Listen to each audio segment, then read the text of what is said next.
요즘에 핫한 그 영화가 있습니다. 영화 혹시 제목 아세요? 예? 어떻게 하셨어요, 주사님? 레오는지 보셨어요? 아, 보진 않았어요. 영화가 핫하더라고요. 벌써 이제 18일 차 됐나요? 600만 넘었다고 하더라고요. 오늘 아침 뉴스 봤는데 630만을 넘었더라고요. 근데요, 이 영화가 이 주제가 뭐 12.12 사태 군사 뭐 우리가 알고 있는 것처럼 반란 이야기를 나누고 있는데 이 이야기의 내용 자체는 소재는 우리가 특별하지는 않습니다. 왜냐하면 영화로도 이미 봤고 뭐 어떤 다른 소재로도 우리가 접했던 내용인데 왜 인기가 있을까라고 하는 것에 대해서 영화 평론가가 쓴 글이 있어서 제가 하나 찾아봤어요. 뭐라고 썼냐면 영화 평론가 안시환 씨가 뭐라고 썼냐 부제를 이렇게 썼어요. 뭐라고 했냐? 패자의 관점에서 역사의 악센트 옮기기였습니다. 그러니까 이게 뭔지 한번 좀 감이 오시죠. 그러니까 12 군사 반란에 대한 내용의 소재를 패자의 관점에서 악센트를 옮겼다 이렇게 있어요. 글을 한번 썼는데 들어보세요.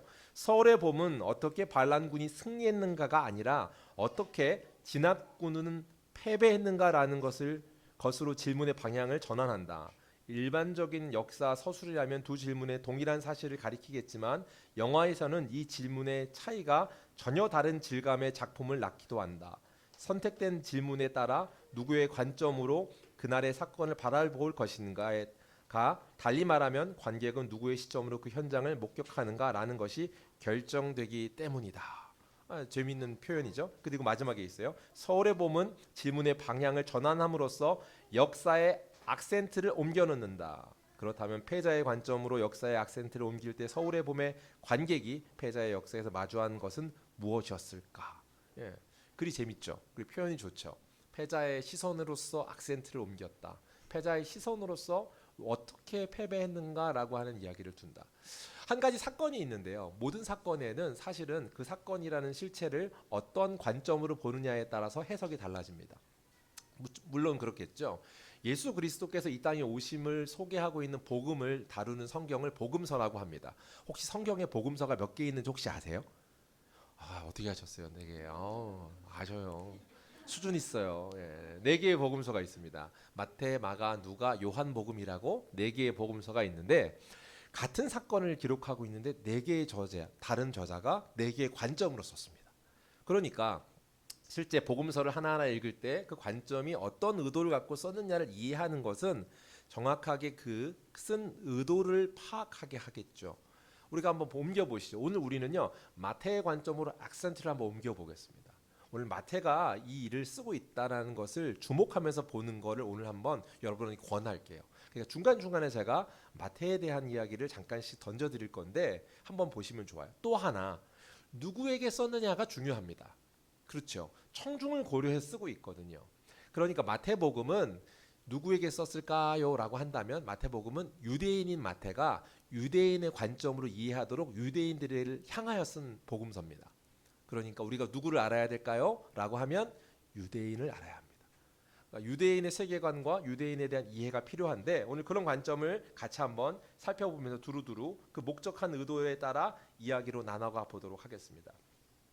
마태복음은 시작할 때부터 우리가 알고 있는 것처럼 마태가 의도를 갖고 쓰고 있는데 그래서 의도를 좀 드러내려고 처음 시작을 뭘로 시작한다고 했습니다. 뭘로 시작하죠 마태복음이? 예, 수사님 훌륭하신데요. 족보요, 맞아요. 족보를 가지고 시작합니다. 그래서 지난주 우리가 한번 얘기했는데 족보를 어떻게 해요? 그냥 지나쳐 읽듯이 읽지 않고 꼭 집어 읽으라고 족보에 오늘 하고자 하는 메시지를 그가 고백하는 걸 담아뒀다고 했습니다. 그죠? 그래서 남들은 드러내지 않을 것 같은 이야기가 족보에 가득하다라는 게 그 첫 번째 흔적이었죠. 마찬가지로 오늘도 그가 그런 관점으로 이야기하는데 오늘 2장에서는 어떤 이야기를 하냐면 특별한 사람의 특별한 관점을 소개해요. 오늘은 다른 사람보다 누구를 얘기하냐면 오늘 본문은 누구의 관점이에요? 마리아의 남편 될 사람 요셉의 관점입니다. 요셉의 이야기를 지금 이야기하고 있어요.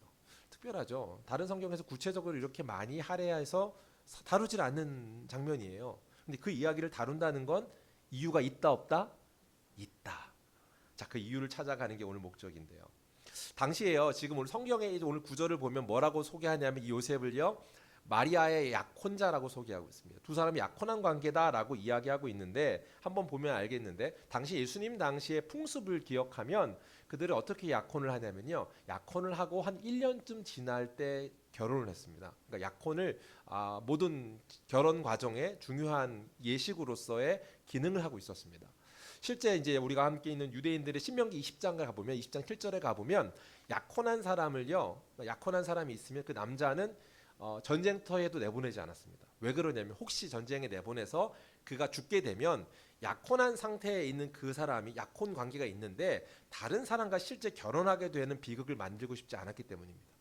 그러니까 이 약혼이라고 하는 것 자체를 아주 비중 있게 다루고 있고 그 관계가 실제 결혼한 것, 다시 말해서 그 관계 이상으로서의 가치 있는 것처럼 느끼게끔 하는 대목이죠. 그러니까 그냥 하는 그런 것은 아니었을 겁니다. 자, 그런 약혼 중에 있는데 그런 사람한테 요셉의 약혼녀였던 마리아가 임신을 했다. 그가 잉태했다라는 것을 알게 됐습니다. 충격적인 일이죠.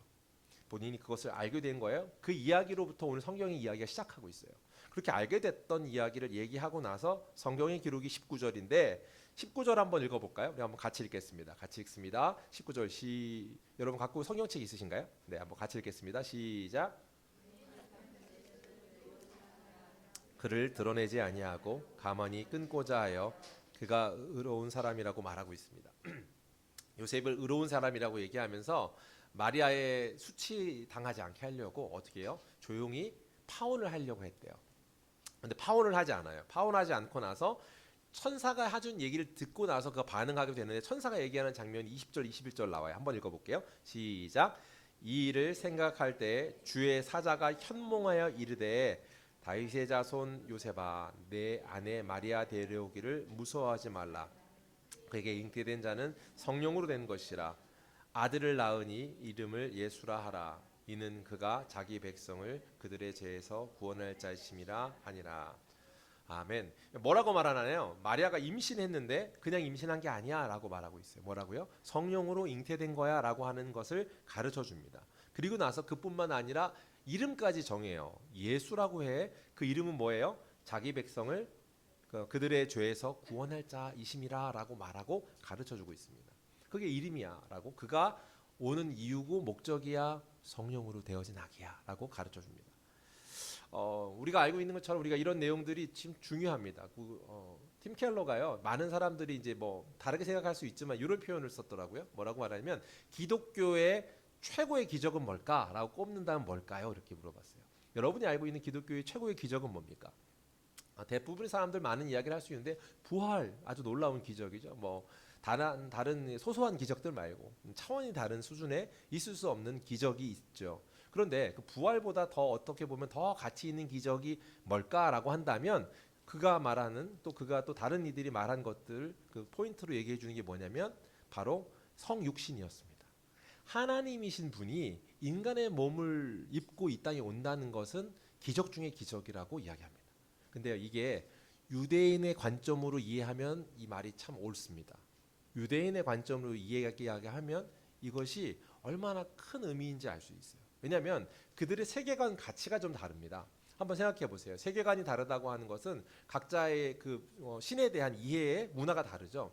동양적인 사고에서의 신과 또는 뭐 우리가 아는 로마 신화 같은 걸 보면 신들이 여럿 있는데 그 신들이 어떤 형태로 이 땅에 현현하여서 어떤 사람의 모습처럼 나타나기도 하고 막 들쑥날쑥해서 인간 사이에 들어왔다 나왔다 막 하잖아요. 그죠?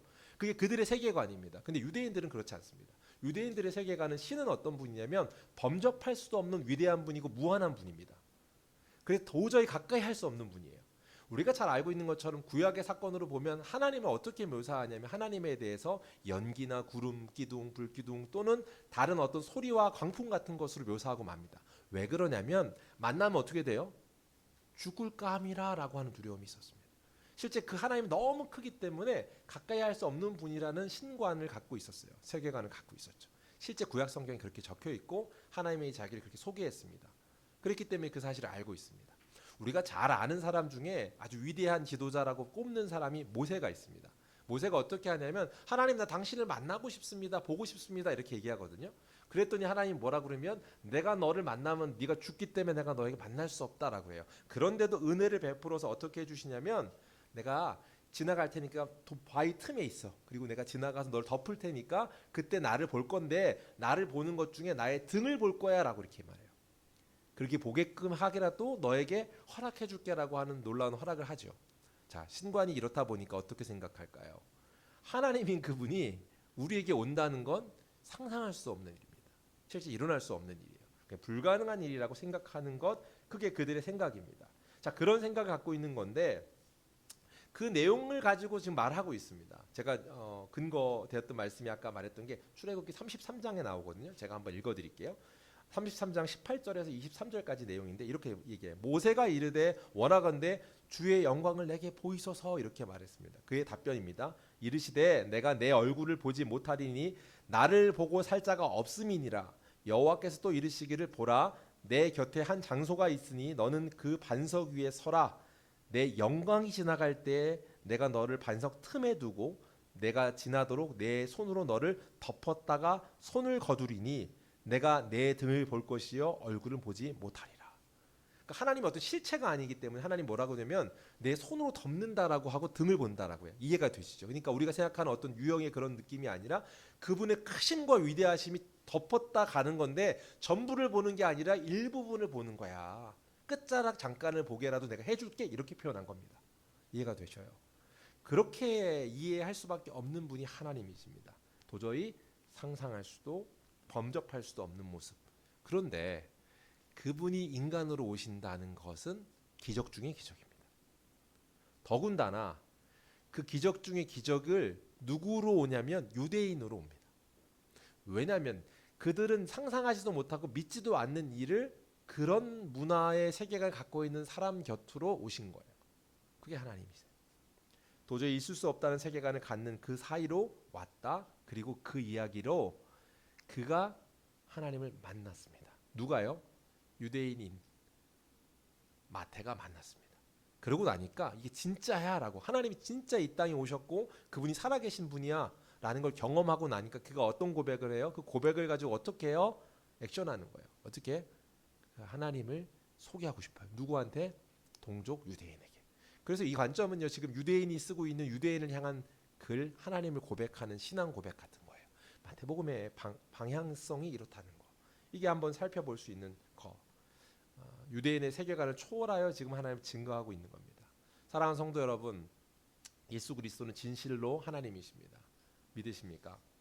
그분이 성령으로 잉태되셔서 오직 우리를 구원하실 뿐만 아니라 우리를 하나님의 자녀 삼으셨습니다. 할렐루야. 이 놀라운 사실이 우리에게 특정 어떤 사건보다도 가장 큰 기적입니다. 나를 믿음 안으로 초청하셨다는 것. 이게 얼마나 감격스러운 거예요. 그런데 약간 분위기는 감격스럽지 않은 분위기인데 감격이 돼야 되도록 하는 어떤 관점으로 제가 초대해 볼게요. 왜냐하면 이건 유대인들의 입장에서 보면 놀랄 일입니다. 왜 그럴까? 한번 보세요. 두 번째 유대인에 대한 특징을 한번 생각해 볼 텐데 유대인은요. 오실 이가 누구인지 이미 알고 있었던 자들입니다. 무슨 말이냐면 구약에 예언되어 있는 일을 통해서 메시아가 온다는 걸 알고 있었습니다. 메시아가 온다라는 것을 어떻게 알고 있었는가? 먼저 살펴보면요. 구약에 말하고 있는 메시아라고 하는 말은 히브리어로 마시아우라는 말입니다. 마시아라는 말은 아람어에서 메시아예요. 근데 이 아람어의 메시아는 우리가 알고 있는 또 장차 오실 왕 또는 구원자라는 뜻을 갖고 있습니다. 이 구원자 장차 오실 왕이라고 하는 분, 그분에 대한 이야기 이거는 헬라어로 넘어가면 크리스토스 이렇게 됩니다. 크리스토스가 지금 우리가 알고 있는 그리스도가 된 거죠. 그러니까 같은 말인데 아람어냐 헬라어냐 히브리어냐의 차이이죠. 자, 근데 그 목적이 뭐예요? 그가 말한 앞에서 말한 구원자 장차 오실 왕이라는 뜻이고 그리스도는 기름 부음 받은 자라는 말을 쓰고 있습니다. 이게 같이 이제 발전하여서 하나님이 보내신 종말의 구원자라는 뜻으로 의미가 이제 합쳐지게 되죠. 그러니까 이 말은 같은 건데, 자 무슨 말이냐면 구약 성경에서 이미 예언되어 있습니다. 메시아가 올 거야, 구원자가 올 거야, 장차 올 왕이 있어라는 말을 계속했다고 했잖아요. 구약에 그래서 메시아라는 표현, 메시아라는 표현으로 계속 쓰고 있습니다. 그리고 장차 오실 그분이 신약 성경에 구원하실 분으로 자기 백성을 구원할 자라는 그분이 예수라는 이름을 가지고 크리스토스라는 분으로 오셨다 이렇게 얘기하고 있습니다. 자, 그 말이 어떻게 예언되어 있는가 구약 성경의 이야기를 살펴보면 되는데 이 이야기를 그들이 잘 알고 있었습니다. 오늘 마태복음 2장에 보시면요, 헤롯 왕이 이제 앞서서 유대의 베들레헴에서 그가 동방의 박사들이 오는 장면이 있습니다. 동방의 박사들이 오면서 뭐라고 말하냐면, 별을 보고 알았어요. 때를 알았어요. 그들이 알고 있었던 거죠. 예수님인지는 몰랐지만 메시아가 온다는 걸 알고 있었어요. 진짜 왕이에요. 메시아의 뜻이 뭐라고요? 이들을 왕이라고 그랬잖아요. 그래서 그가 오자마자 말하는 게 2장에 나오는 건데, 그래서 이렇게 말하는 거예요. 뭐라고 말하냐면 2장 1, 2절입니다. 제가 읽어드릴게요. 헤롯 왕 때 예수께서 유대 베들레헴에 나심에 동방으로부터 박사들이 예루살렘에 이르러 말하되 유대인의 왕으로 나신 이가 어디 계시냐? 우리가 동방에서 그의 별을 보고 그에게 경배하러 왔노라 하니, 그들이 시간적인 것들을 계산했을 뿐만 아니라 어떤 증표들을 찾는데 별이 이렇게 가는 걸 봤다는 거예요. 예언되어 있던 말씀들을 알고 있었던 거예요. 그래서 찾아왔는데 유대인의 왕이 어디 나셨냐 이렇게 말하면서 우리가 경배하러 왔다 이렇게 말했습니다. 놀랄 일이죠. 예언되어 있는 것들을 학자들이 알고 있었고 시기를 알고 있었던 거예요. 그래서 그 시기에 맞춰 온 겁니다. 더 놀라울 일은 이 이야기를 누구한테 했냐면 헤롯한테 했습니다. 헤롯은 누굴까요? 유대의 왕입니다. 실제 지금 통치하고 있는, 이 시대는 로마가 지배하던 시대인데 로마 지배령 중에 헤롯이라고 하는 사람을 명해서 너는 유대를 다스리는 왕이야 라고 그에게 말해줬는데, 그 이야기를 지금 누구한테 와서 하는 거예요? 유대의 왕으로 지금 내가 있는 사람이 있는데 유대의 왕으로 나실 리가 누구냐라고 말하니까 지금 어떻게 해요? 난리가 난 겁니다. 3절이요. 헤롯 왕이 온 예루살렘이 듣고 소동한지라. 헤롯 왕하고 온 유대 사람들이 난리가 났죠. 이거 무슨 말이야? 이렇게 된 겁니다. 자, 이게 엄청나게 놀랄 일이죠. 그래서 이 일 때문에 이 말을 들은 헤롯 왕 기분이 어땠을까요? 기분이 좋았다, 행복했다, 뭘까요? 나빴다, 뭘까요? 아주 불쾌했겠죠. 말도 안 돼. 내가 왕인데 어디다 왕이 났다고 그래. 그래서 그 얘기를 듣고 어떤 마음을 결심을 해요? 그를 죽일 결심을 했습니다. 그래서 신하들을 불렀습니다. 그리고 신하들한테 불러서 하는 얘기 4, 5, 6절이 나오는데 우리 한번 같이 읽어볼까요? 2장 4절, 5절, 6절입니다. 성경을 갖고 같이 한번 읽어주세요. 같이 읽겠습니다. 시작. 왕이 모든 제사장과 백성의 서기관들을 모아 그리스도가 어디서 나겠느냐 물으니 이르되 유대 베들레헴이오니 이는 선지자로 이렇게 기록된 바 또 유대 땅 베들레헴아 너는 유대 고을 중에서 가장 적지 아니하도다. 내게서 한 다스린 자가 나와서 내 백성 이스라엘의 목자가. 아멘. 왕이 이제 대제사장들 서기관들 이제 성경의 학자들을 불러 모았습니다. 그리고 묻는 거예요. 그리스도가 어디서 나겠느냐라고 했더니 뭐라고요? 유대 베들레헴이오니 선지자가 이렇게 말했습니다. 유대 땅에서 날 거라고 얘기했고 다스리는 자가 나와서 내 백성 이스라엘의 목자가 되리라라고 했다라고 했습니다. 베들레헴에서 이렇게 날 거다라는 게 구약에 이미 예언돼 있어요라고 말을 하고 있습니다. 자, 보세요. 이게 무슨 말이에요? 소재지 파악하겠다고 얘기했는데 지금 그들이 어떻게 반응을 합니까? 베들레헴이라고 가르쳐줘요. 근데 되게 재밌는 표현은, 재밌는 장면인 건 보세요. 왕이 화가 났어요. 그래서 누가 어서 난다 그래? 이를 없애야지라고 하면서 그러면 정통한 자들 모여라고 하고 그들한테 묻는데 그들이 그 얘기를 듣고 그럼 찾아보겠습니다, 알아보겠습니다, 막 연구해서 발표하는 게 아니에요. 어떻게 해요? 바로 대답하는 거예요. 나시리가 어디냐 그랬더니 어딘지도 이미 알고 있어요. 그만큼 유대인들은 이미 알고 있었습니다. 메시아가 온다는 거 알고 있었습니다. 이 시기에 온다는 것도 알고 있었고 어디에서 나신다는지도 알고 있던 사람들입니다. 자, 그렇게 알고 있는 사람들이 그렇게 대답한 거, 그게 이겁니다. 그리고 이 장면을 통해서 우리가 알 수 있어요. 메시아가 온다는 사실을 그들 마음속으로 기대하고 고대하고 있었다. 고대하고 있었던 것들을 어떤 의미인가 살펴보셔요. 우리가 좀 참고로 말씀드리면 누가복음 3장에 가시면요, 3장 15절에 그렇게 해요. 그 세례 요한한테 불러서 얘기를 해요. 세례 요한한테 뭐라고 말하는 15절 제가 읽어드릴게요. 백성들이 바라고 기다림으로 모든 사람들이 요한을 혹 그리스도신가 심중에 생각하니 이렇게 되어 있습니다. 그러니까 요한을 보고 누군 줄 알았다고 그래요? 그리스도신가 했다고. 그리스도라는 말은 뭐라고 그랬죠? 크리스토스가 앞에 원래 메시아라고 했죠. 같은 말이에요. 그럼 메시아로 오실 이가 저인가라고 생각했대. 누구를 보고? 요한을 보고. 근데 그 말에 앞에 수식하고 있는 말이 뭐예요? 백성이 바라고 기다림으로 이렇게 말하고 있습니다. 그들이 어떻게 하고 있는 거예요 지금? 메시아를 여전히 바라고 기다리고 있었던 거예요. 언제 올지도 알고 내용도 알고 있었던 분이었어요. 자세히 알고 있었습니다. 그들 가운데는 완벽하게 이미 소개가 됐고 전달됐기 때문이에요. 어떻게 소개가 됐는가? 다니엘서를 보면요, 예수 그리스도 그분이 오시는 시간과 시기를 알려줍니다. 다니엘서의 기록은 그가 언제 오시고 초림과 재림이라고 우리가 얘기하거든요. 처음 지금 오실 때에 대한 이야기를 아주 자세히 기록했습니다.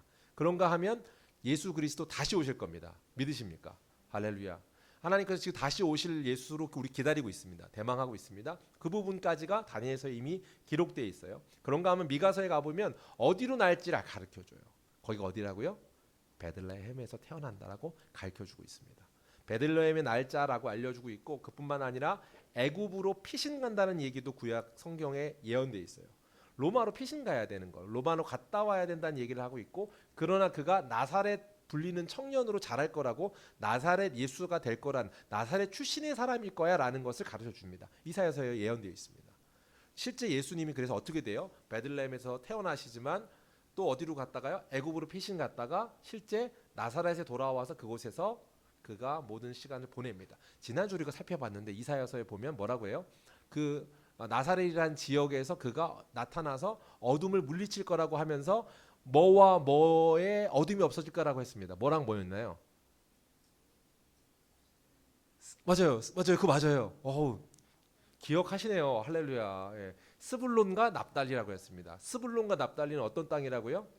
어둠의 땅, 암흑의 땅. 맨날 짓밟리 피니까 들어갈 때마다 전쟁이고 하는 그 땅 어둠의 지역이라는 걸 그들은 다 알고 있어요. 맨날 전쟁 나면 밟히는 곳이니까. 근데 그곳이 어둠이 밝혀질 거라는 것을 가르쳐주기 때문에 예수님이 상징적으로 오시는 곳도 그곳이라고 이미 알려주고 있었습니다. 그 사람들은 얼마나 대망했겠어요.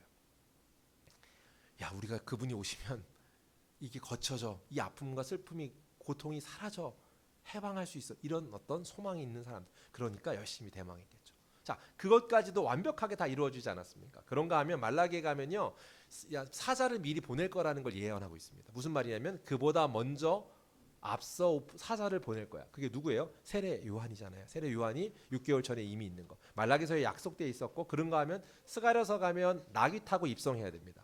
나귀 타고 오실 거야라고 이야기하고 있고, 예수님이 실제 예루살렘의 그의 공생애를 끝인 마지막 사건을 위해서 나귀를 타고 입성하십니다. 그리고 시편 말씀은 배신할 것도 얘기해 주는데, 배신을 다른 표현으로 쓰지 않고 어떻게 쓰냐면 친구 중에 떡을 같이 나누던 자가 배신할 거야라고 이야기하고 있어요.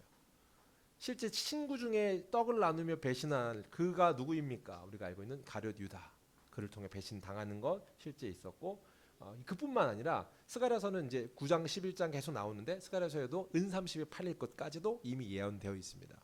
그런가 하면 십자가에 달리실 것, 십자가에 달리셨을 때 창으로 찔려야 하는 것, 창으로 찔릴 뿐만 아니라 그가 잡혔을 때 갖고 있는 옷을 그 병정들이 나누어 가질 거라는 것도 시편의 기록 가운데 알고 있죠. 하나하나 세세하게 알려져 있을 뿐만 아니라 옷을 빼어가는 것뿐만 아니라, 당시에 십자가형은 무조건 그렇게 찌르기도 하지만 피가 빠진 거나 죽은 걸 확인하는 과정이지만, 아직 다 대부분 덜 죽어 있기 때문에 어떻게 하면 뼈를 꺾어서 마지막 생을 마무리합니다. 그러면 뼈를 부러뜨려서 이제 몸을 주저앉게 해서 생을 마감하게 하죠. 그런데 우리가 성경의 기록은 어떻게 되면, 예수님 메시아라면 그는 죽었지만 뼈가 꺾이지 않아야 됩니다. 그게 시편에 기록되어 있는 34장에 있는 말씀입니다. 그렇게 기록되어 있을 뿐만 아니라 그 죽은 자가 장차 이사야 53장, 우리가 지난번에 이사야서의 성경 막 나눴잖아요. 7장, 9장, 11장, 뭐 알아지 않겠습니다. 그때 얘기 막 했었는데, 53장에 가면 이사야 53장에 얘기해주고 있는 장면이 있는데, 죽을 거고 죽은 다음에 그가 부자의 무덤에 안치될 거란 이야기를 하고 있습니다. 지금 말한 내용들이 어떻게 다 이루어져서 확률이 몇 프로나 될까요? 또 한번 여쭤볼게요. 아까 말한 이거 다 제껴버리고 앞서서 말한 내용들을 이들이 다 알고 있었음에도 있었잖아요. 그 중에서 나사렛이라고 하는 것을 넘어서서 이전에 우리가 말한 세 지역만 생각해 보자고요. 베들레헴과 애굽이라고 하는 지역과 그 다음에 나사렛이라고 하는 지역, 세 곳을 옮겨 다녀야 될 어린 아이, 그 시기에 온다고 한 시대에 올 수 있는 아이의 확률은 몇 프로일까요? 예언된 건 나머지 다 빼고, 죽음 이유도 빼고 태어나는 것만 얘기해도 불가능한 0%인데, 왜 0%냐면 예수님밖에 없습니다. 왜냐하면 헤롯이 화가 났잖아요. 헤롯이 화가 나서 어떻게 했냐면, 그 시대 동시대 그 시기를 계산했던 시대에 그 시간뿐만 아니라 2년을 소급해서 다 죽였습니다. 베들레헴에만 죽인 게 아니라 혹시 몰라서 베들레헴 옆 지역까지를 확대해서 그 지역에 있는 애들을 다 죽였습니다. 더 놀라운 건 우리 나중에 알겠지만 베들레헴이라고 하는 곳이 촌동네입니다. 촌동네면 우리가 알 수 있는 건 인구가 많다 적다? 적을 거예요. 적으니까 애가 많을까요 적을까요? 적을 확률입니다. 베들레헴 출신 아이라고 하는 이야기도 적을 거예요. 그런데 그 적은 경우의 수에서도 그가 살아 있어야 될 확률도 아주 다른 사람들 오해를 받지 않게끔 하려고, 유아대 학살이라고 하는 것은 되게 슬픈 일이지만 아이러니하게도 예수님으로 오해될 만한 모든 사람이 없어진 상태입니다. 메시아라고 하는 것이 없을 오해를 제거해버린 일입니다. 자, 이런 상태에서 그가 오셨다는 것, 이것이 구약의 성취라는 것을 마태가 경험한 거예요. 유대인으로서 인간의 몸으로 도저히 올 수 없다는 걸 그가 알았던 그가 그걸 알았습니다. 그래서 뭐라고 말하냐면 족보를 썼어요. 족보에 뭐라고 써요? 아브라함과 다윗의 자손 예수라고 해요. 계보라고 해요. 이 말은 오실 메시아라고 했던 그분이 실제로 그렇게 오셨다라는 거예요. 이미 족보에서도 알 수 있지만 메시아가 그 가문에 온다는 걸 알고 있는데 굳이 베들레헴에 태어나는데 아브라함과 다윗 가문에서 나타나야 되는 어린 아이로 베들레헴에 태어날 확률만 따져도 그건 거의 불가능한 건데 거기에서 죽으시는 이야기까지 모든 것들이 이건 숫자에 불과한 훨씬 더 500여 이상의 숫자에 어떤 예언되어 있는 것들이 모두 성취되어 있는 거예요. 여러분 한번 물어볼게요. 이게 안 믿는 게 상식적일까요? 믿을 수밖에 없는 게 사실일까요? 이게 믿을 수밖에 없는, 이미 그들은 알고 있었다니까요. 그런데요, 이런 사실이 전달돼도 반응은 다 제각각입니다. 여러분에게도 이 말씀이 실제라고 하는 것이 얼마나 놀라운 일인지가 느껴지는 감동과 전달되는 그 메시지가 모두 다를 수밖에 없습니다. 왜냐하면 이건 굉장히 영적인 일이거든요. 하나님이 터치하시는 일이거든요. 사랑하는 성도 여러분, 이 놀라운 사실 도저히 믿을 수 없는 배경에 있던 유대인들, 예수를 만난 제자들, 근데 그들 중에 바뀐 사람들을 떠올려 보면 우리가 다시 한번 이것을 그냥 지나치지 못하게 만들어요. 마태가 그랬고요. 우리가 잘 알고 있는 것처럼 요한이 그 유대인으로서 그 관점으로 그리스도 되심에 대한 관점으로 또 그 글을 써 내려갔습니다. 복음서의 기록들이 그렇죠. 누구보다도 잘 아는 사도 바울은 적극적으로 반대하고 죽이려던 사람이지 않았습니까? 그런데 그가 이 놀라운 사실이 정말 예수 그리스도 그분이셨구나라고 하는 것을 만나니까 확인해요. 무슨 말이냐면 이 정보를 다 알고 있고 학자로서의 내용들을 다 알고 있지만 여전히 반대하고 죽이려고 했던 사람이 있었다는 게, 그게 대표적인 인물이 바울이잖아요. 사울이었던 그가 돌아서는 계기가 된 거, 그게 진짜 만나야 가능합니다. 성령을 통해서 이런 사실과 정보만으로 믿음이 갖춰지고 믿음이 나에게 받아들여지는 것이 아니라는 거. 그래서 완성된 성경의 이야기로 신앙 고백하는 거. 우리가 어부이지만 우리가 잘 아는 베드로가, 그가 유대인으로서 그런 신관과 세계관을 갖고 있음에도 불구하고 철저히 그를 따를 수밖에 없었던 거, 만남을 통해 가능합니다. 그런데 그 만남을 이루시려고 오신 날이 크리스마스입니다. 그 만남을 우리에게 선물로 주시려고 오신 그 역사적 사건이 예수 그리스도 오심, 그리스도의 만남, 성탄인 줄 믿습니다. 사랑하는 성도 여러분, 우리에게 그날이 주어진 것이 축복인 줄 믿습니다.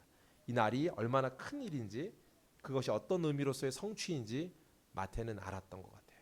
그래서 말하고 있어요. 22절이에요. 오늘 읽은 본문이죠. 오늘 본문 22절입니다. 같이 읽습니다. 시작. 이 모든 일이 된 것은 주께서 선지자로 하신 말씀을 이루려 하심이니 이르시되. 자, 뭐라고 말하냐면 여기까지 한번 보세요. 그가 알았다고요. 이 모든 게 어떤 거예요? 선지자로 하신 말씀이 이루어지기 위한 거였다라고 고백한다고요.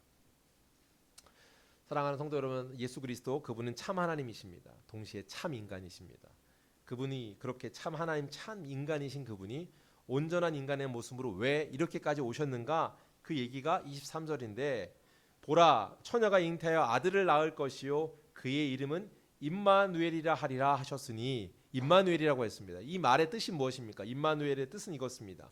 이는 번역한즉 하나님이 우리와 함께 계시다 함이라. 할렐루야. 도저히 우리와 같이 할 수 없다라는 존재인 그분이 알고 계셨어요. 우리가 도저히 그에게 올 수 없는 존재라는 걸 아셨어요. 그래서 그분이 하신 일은 무엇입니까? 그분이 우리에게 친히 오신 겁니다. 그 놀라운 역사의 순간이 그리스도, 그분이 오신 크리스마스 성탄입니다. 그분이 태어나셨습니다. 인간의 몸을 입고 성육신하여 오셨다. 임마누엘 하나님의 목적이 무엇입니까? 따라합니다. 우리와 함께 계시다. 우리 함께 계시려고 한대요. 우리 함께 계시기 위해 오셨대요. 그 놀라운 하나님이 그렇게 하긴 이유가 무언가? 그분은요, 우리를 지난주에 한번 나눴는데 완전한 하나님으로서 우리를 공감하시는 체휼의 하나님이라고 그랬습니다. 그분이 완전히 우리를 이해하신다고 그랬어요. 우리가 알고 있는 아픔과 슬픔과 외로움과 배신당함과 고통과 어떤 그 모든 고난을 다 감내하신 분으로서 우리를 공감해 주세요. 그게 신적인 하나님으로서 모든 걸 경험하시며 온전한 인간으로서 경험하셨기에 가능한 거죠. 모든 것을 다 경험하신 그 참 하나님이십니다. 동시에 오늘 우리가 알 수 있는 것처럼 우리와 도저히 다가갈 수 없는 그분에게 우리에게 참 인간으로 이 땅에 오셨다는 것, 이게 우리의 소망입니다. 그분이 우리에게 오신 거, 우리가 그 소망을 누린 거. 자, 그러면 한번 여쭤볼게요. 그럼 어떻게 하면 그분과 그러면 함께 할 수 있는가라는 거. 이 함께 할 수 있는 것에 대해서는 이제 팀 켈러 목사님이 쓰신 것들을 제가 인용하려고 하는데, 팀 켈러 목사님이 함께 하시는 것을 그 세 가지로 소개를 하고 있습니다. 첫 번째 소개는 무엇인가 하면 첫 번째 방법은요, 솔직한 기도, 소통이에요. 첫 번째 뭐요? 소통인데 어떻게 해요? 솔직한 기도라고 표현했어요. 솔직한 소통이 기도라는 거죠. 그건 솔직한 소통을 통해서 뭘 할 수 있는가? 하나님의 임재를 경험할 수 있습니다. 이렇게 얘기했어요. 하나님의 임재를 경험하려면 그러면 거꾸로 뭘 해야 되는가? 솔직하게 하나님께 나아가는 소통을 하는 겁니다. 이걸 기도라고 했어요. 하나님과 함께하는 방법 첫 번째, 그래서 솔직한 소통, 기도입니다. 그런가 하면 하나님이 하나님 입장에서의 소통이 있대요. 하나님 입장에서 소통은 뭔가? 하나님의 입장의 소통은 하나님의 마음과 하나님의 뜻을 우리에게, 인간에게 가르쳐주고자 하는 소통이에요. 그걸 말씀이라고 합니다. 성경을 통해서 그분의 마음을 드러내 보여주셨습니다. 그분의 마음과 그분의 뜻이 무엇인지를 온전하게 보여주시는 것, 우리와 친밀한 관계를 이루기 위해 보내시는 하나님의 소통이었습니다. 자, 친밀한 관계를 이루기 위해서 지금 두 가지를 소개했어요. 뭐요? 기도와 말씀이었습니다. 그런데 제가 주목하고 한번 나누고 싶은 건 세 번째인데, 기도하고 소통하는 것 넘어서서 또 이게 필요하대요. 이게 뭐가 필요하냐면 오늘 본문하고도 연결되어 있는 건데 용기입니다. 용기가 필요하답니다. 예수님하고 함께하면서 예수님하고도 친밀해져서 그분을 누리기 위해서는요, 기도하고 말씀이 가까이 되어져야 되는 일반적인 우리에게 필요한 건데, 그거 말고도 용기가 필요하다. 뭔가 첫째, 오늘 본문에서 보면 이게 참 울림이 됐는데, 예수님과 친밀한 관계를 갖기 위해서 보였던 용기, 오늘 유대인 중에서도 누구를 소개하고 있다고요? 마리아의 남편이라고 불리고 요셉이라고 하는 자, 또한 예수님이 이 땅에 오셨을 때 이 땅의 육신의 아버지로서 역할을 했던 자, 그에 대한 이야기를 다루고 있잖아요. 요셉이 그러면 그분과 함께하기 위해서 가졌던 용기가 있다라는 거예요. 어떤 용기가 있었을까요? 요셉이 갖게 된 용기. 자, 요셉이요, 이제 결혼하려고 약혼을 했습니다. 근데 한번 다시 돌아가 보세요. 약혼을 했는데 약혼한 약혼녀가 임신했다는 걸 알아서 그가 참 성품이 좋은 사람이어서 조용히 파혼을 해서 그가 수치를 당하지, 부끄러움 당하지 않기 위해서 그냥 다른 이유인 척 이렇게 선을 그으려 했대요. 선 그으려고 하니까 성령께서 알려주신, 천사를 통해 알려주시는 것은 그가 성령으로 잉태된 거고 그가 예수야, 그가 자기 백성을 구원할 자야라고 가르쳐 주셨습니다. 자, 그래서 오해는 풀렸습니다. 자, 그럼 여쭤볼게요. 오해가 풀렸으니까 결혼하면 된다, 이걸로 끝나는 단순한 문제인가요? 아니요, 그렇지 않아요. 왜? 오해가 풀렸지만 여전히 그건 어떤 거냐면, 그걸 선택하는 것과 동시에 유대인이라고 하는 문화를 생각할 때 유대인이라는 그 아주 엄격한 율법의 그런 어떤 규격 가운데 꽉 차 있는 곳에서 매장당하는 것을 선택하는 겁니다. 사회 매장이요. 왜요? 이 인용한 부분을 제가 요약해 봤는데 이렇게 쓰셨는데, 그들이 서둘러 결혼을 했다고 해도 곧 그녀가 혼전 임신을 했다는 것을 알게 될 것이잖아요. 그죠? 그리고 또 그 다음에 둘 중 하나입니다. 혼전 임신을 했거나 혼전의 잠자리를 가졌거나, 아니면 그 마리아가 불륜을 저질렀거나, 둘 중에 하나인 거죠. 그래서 그 두 가지 때문에 배척을 당하는 겁니다. 어느 쪽이든 두 사람의 수치, 사회적 배척, 그 거부당하는 거, 그가 무관하지 않은 상태라는 거예요. 그럴 수밖에 없죠. 결국은 이미 이제 그들에서 매장당한 영영 2등 시민권밖에 될 수 없는 그가 갖고 있는 그 순전함과 그런 것들은 이미 파괴되어 버려 있는 사회적 약자가 되기를 결심하는 거. 이 모든 게 지금 결정되어지는 게 이 장면, 이 사건이라는 거예요. 사랑하는 성도 여러분, 예수 그리스도를 믿는다는 용기는 바로 이런 거랍니다. 예수 그리스도가 당신의 삶에 들어오면 흠없는 사람, 평판이 좋지 않은 것처럼 오해받을 수 있는 그 내용들을 감내하는 것. 그뿐인가요? 이제 요셉은 이제 예수 그리스도 그분이 오심으로 인해서 생명의 위협을 받잖아요. 죽임 당하려고 하는 걸 알고 있어서 천사가 미리 알려줘서 애굽으로 피신 가긴 하지만 죽음에 대한 위기와 어려움까지를 감내하면서 이것들을 겪어내야 합니다. 용기가 필요합니다. 요셉의 상황. 자, 근데 그 요셉의 용기를 우리에게도 적용해 보면 다르지 않은 것 같아요. 우리에게도 동일한 그런 용기가 필요해요.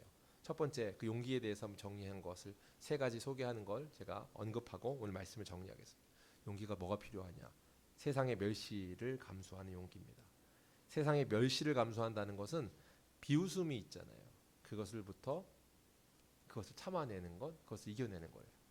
비웃음 어떤 거가 있을까요? 한번 생각해 보세요. 이게 상상해 보는 건데 마리아가 임신한 사실을 친구한테 얘기해 줍니다. 얘기해 줄 때 본인은 이제 오해가 풀렸으니까 오해가 풀린 얘기를 해줄 거예요. 사실 성령께서 잉태한 거야. 그랬기 때문에 이렇게 했고 이분이 구세주이신 분이 태어날 거야 라는 말을 했습니다. 그때 친구들의 반응은 뭘까요? 첫 번째, 너 미쳤냐? 이거 있죠. 미쳤냐일 거예요. 아니면 다른 게 있을 겁니다. 너 속았어. 둘 중 하나예요. 자, 그런 이야기를 들을 때 그런 이야기를 할 때 그것을 감수하는 용기.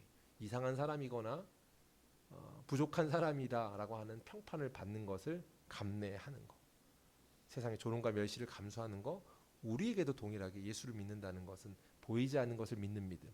명백하게 그들이 예언되어 있는 것의 수만 가지가 수십 가지 이상의 수백 가지가 그리스도라고 가리키고 있고 그분이 오신다는 걸 예언되어 있었는데 그 예언되어 있는 것이 성취될 확률이 제가 이제 기억하기로는 이제 한반도에 6배인가 되는 규모의 동전 500원짜리 동전을 이 60cm 이상을 쌓아 놓을 만큼의 확률이래요. 그 중에 하나를 고를 수 있는 확률이래요.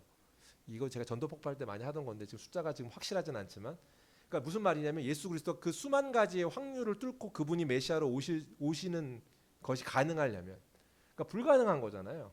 동전을 하나 짚었다가 한반도 전역에 동전을 다 깔았다가 그게 이제 이만큼 쌓여 있는 건데 그 중에 동전 하나를 골랐다가 다시 한번 막 섞어놨어요. 섞었다가 랜덤을 섞었다 다시 잡을 확률이래요.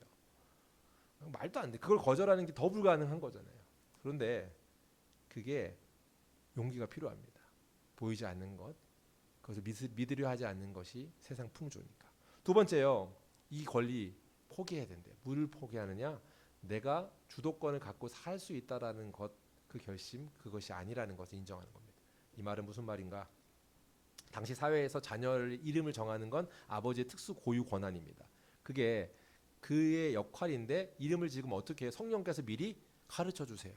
이름은요, 이 아이가 어떤 아이로 자랄 것이라고 하는 바램을 포함하고 있고요. 그 아이의 이름대로 되어지는 것, 우리가 잘 아는 것처럼 그렇죠. 우리 성진 형제가 이제 첫째 아이 이름을 지을 때 온유라고 지었다고 합니다. 저는 이제 이름을 물어보거든요. 왜 그렇게 지었어? 이렇게 물어보는데 오늘 이따 한번 물어봐야겠어요. 형제 이름이 우리 아들이 영광이라고 했거든요. 이따 한번 또 물어보면 좋은데 온유라고 지은 이유는 바람이 있대요. 내가 온유한 성품으로 살았으면 하는 바람. 아빠 엄마가 우리도 온유하게 살았으면 해서 첫째 아이 이름 온유로 지었대요. 자, 이런 건 뭐예요? 자기의 이름이라는 건 그런 정체성이고 바람들이 담겨 있죠. 근데 그걸 포기하는 거예요. 뭐냐면 나라는 존재 이후의 정체성과 나라는 존재가 앞으로 어떻게 살았으면 하는 바람 자체를 포기하는 거예요. 그걸 왜 포기해요? 그건 창조하신 그분이 제일 잘 안다고 인정하는 겁니다. 그래서 그분이 가르쳐 주는 걸 따라가겠다라고 하는 내가 결정할 권리를 내려놓는 용기였습니다. 그런가 하면 마지막 세 번째는 죄인을 구원하러 오셨다 하시는 것을 인정하는 거. 즉 내가 죄인이라는 것을 인정하는 용기입니다. 여기서 많이 넘어져요. 지난주에도 그래서 이 얘기를 깊게 다뤘습니다. 그죠? 우리가 죄인이라고 인정하는 것이 불편한 것. 그래서 선물이긴 선물인데 어떤 선물이 있다고요? 불편한 선물이 있다고요. 불편한 선물 뭐 받았다고 그랬죠? 지난주에 다이어트 하는 법. 또 뭐요? 예, 이기심을 이기는 방법이라는 책을 받았을 때 나는 이기심 많고 다이어트가 필요한 사람이라는 걸 인정하지 않으면 이 선물을 반갑고 고마워 네가 날 배려했구나라고 받을 수 없다고 했죠. 마찬가지로 오늘 우리가 죄인이라고 하는 것은 우리를 불편하게 하는 또 다른 가장 큰 장애인데 이것을 넘어서기 위해 죄인이라는 사실을 인정하지 않으면 넘어설 수 없습니다. 이 세 가지가 세상의 멸시를 감수하고 결정한 권리를 내려놓고 죄인이라고 하는 걸 인정하는 것을 전제하지 이 용기가 있지 않으면 친밀한 관계로서의 그분 우리랑 친밀하기 위해서 오셨다는 그분과 함께 할 수 없대요. 그분의 이름의 뜻이 뭐라고요? 임마누엘 함께하는 것. 사랑하는 성도 여러분 이름 찾기 오늘은 예수 자기 백성을 구원할 자이시며 임마누엘 우리와 함께하게 한 분 예수 임마누엘의 이름을 찾기를 소원합니다. 말씀을 정리하겠습니다. 오늘 그분께서 하신 말씀 세상의 멸시를 감수하는 용기와 세상 결정할 수 있는 내가 결정할 수 있다 내가 옳다라고 하는 것을 포기하고 그분이 옳습니다를 인정하는 순종의 용기가 죄인임을 인정하는 것을 통하여서 우리가 온전히 하나님 함께 하시는 그리스도의 동행이 되기를 주의 이름으로 축복합니다.